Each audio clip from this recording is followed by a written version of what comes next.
Chapter 10. Vesuvius flailed as he plummeted toward the cave's rock floor, landing with a thud, feeling as if all his bones were breaking on impact. He lay there, limp, helpless to do anything but watch the devastation all around him. He saw the beast towering above him, stepping forward, making the ground shake, swiping with both hands and killing a dozen trolls at once. Trolls flew every which way across the tunnel, smashing into walls, and when he tired of swiping them, the giant lifted his great foot and flattened those who ran, crushing them into the ground. The giant turned, and Vesuvius's heart leapt as he saw it set its sights on him. It roared, showing sharpened teeth, then raised a foot and came down right for Vesuvius's head. Vesuvius knew that in but a moment he would be crushed to death. Vesuvius somehow managed to muster whatever strength he had left and roll out of the way as the giant's foot sank into the earth beside him, creating a crater dozens of feet deep. The giant, enraged, raised its other foot, and Vesuvius knew he had to think quick, or else die here in this tunnel along with all of his other trolls. Vesuvius searched his surroundings frantically and noticed something gleaming in the sunlight. He saw one of the long pikes lying there, abandoned by one of his trolls who lay beside it dead, and he knew it was his only chance.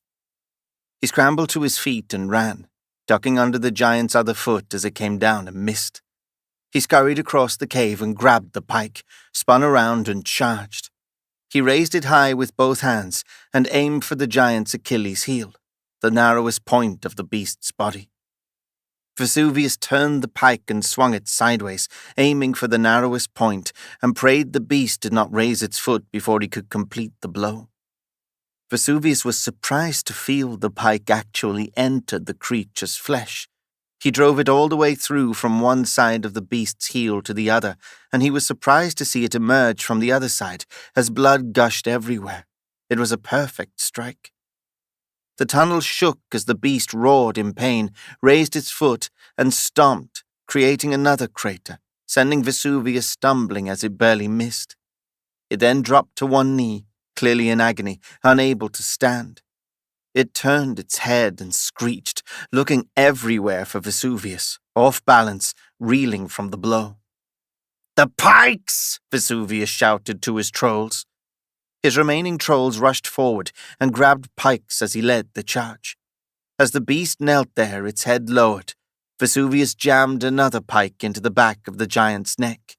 Beside him, his trolls did the same, stabbing the beast in the neck and chin and face and shoulders. The giant roared in agony and frustration.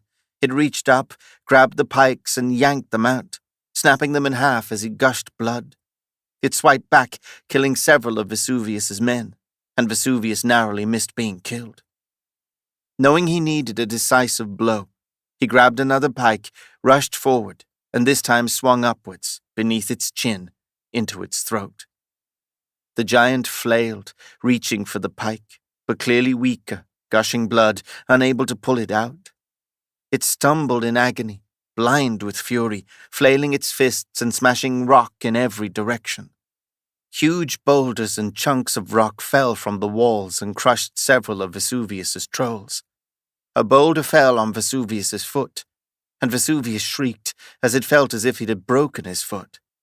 But the giant, badly hurt, this time fell to both knees, lowering his head to the ground. Vesuvius rushed forward, the rest of his trolls too scared to approach, and knew this was his final chance. In one last mad dash, he grabbed an abandoned pike, raised it high overhead, let out a great shriek, and brought it down on the back of the beast's exposed neck. He brought it down with everything he had, driving it down with both hands, and as he did, he felt it lodging deep into the beast's brain. The beast slumped silently, then its eyes began to close as its great body went limp. It fell to the side, crushing several more trolls as it did, then lay there, unmoving, dead. Vesuvius stood there, gasping, and surveyed the damage. Before him lay the dead giant, hundreds of dead trolls, piles of rubble, dust swirling in the air. He could hardly believe it.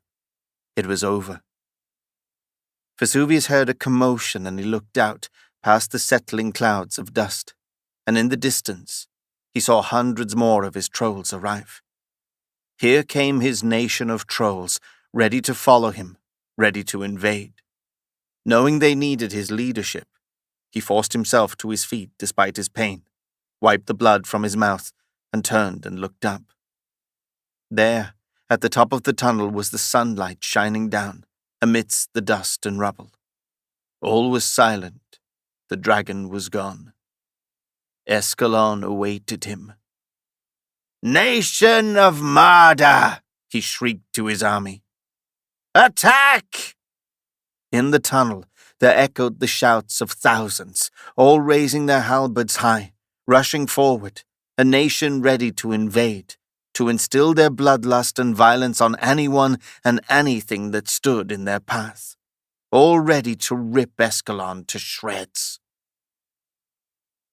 Vesuvius sprinted through the open countryside of Escalon, his army behind him, beneath him the ground of Escalon, frozen snow and ice crunching beneath his feet, and it felt surreal. Here he was, breathing Escalon's air, feeling its wind, actually south of the flames, in the land he had always dreamed of. It was a feeling he never thought he'd have. All those humans of Escalon, protected by the flames, who thought they were so superior to the nation of Marda, had thought they were safe, untouchable. They had underestimated him.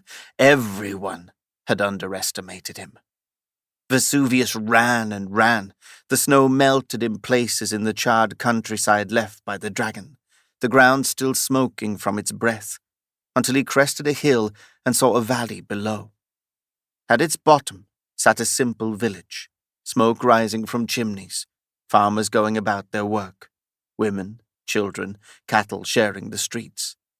They had no idea, Vesuvius realized with a smile, of the hell about to descend upon them.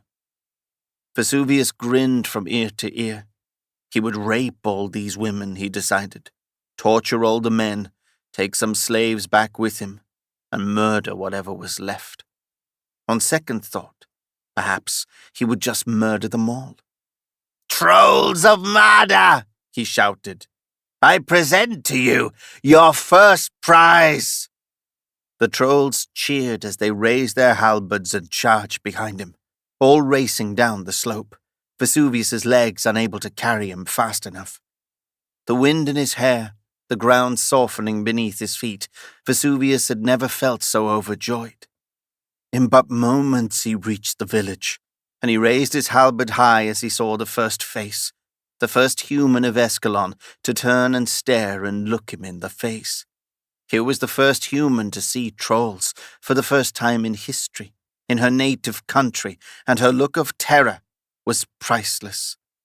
It was a woman, perhaps in her 30s, staring back at him with such horror and fear and disbelief that it made everything he'd ever done in life worth it. Vesuvius raised his halberd, swung it around, and just as she began to scream, he chopped her head off. A shame, he thought. She would have made a fine plaything. But he had a ritual of always killing the first person in battle, and that, not even for her, he could not break. As her body collapsed, all around him, his trolls rushed forward and set torches to the village, stabbing spears into men's hearts, hacked down women and children, anything and everything they could get their hands on. Shouts of terror filled the air as the humans fled, none able to go fast enough. Vesuvius joined them, and he soon felt himself covered in blood, his arms and shoulders tired from all the killing. He laughed aloud, praising the heavens for this day. If he could freeze this moment in time, he would, for he knew that soon, very, very soon, all of Escalon would be his.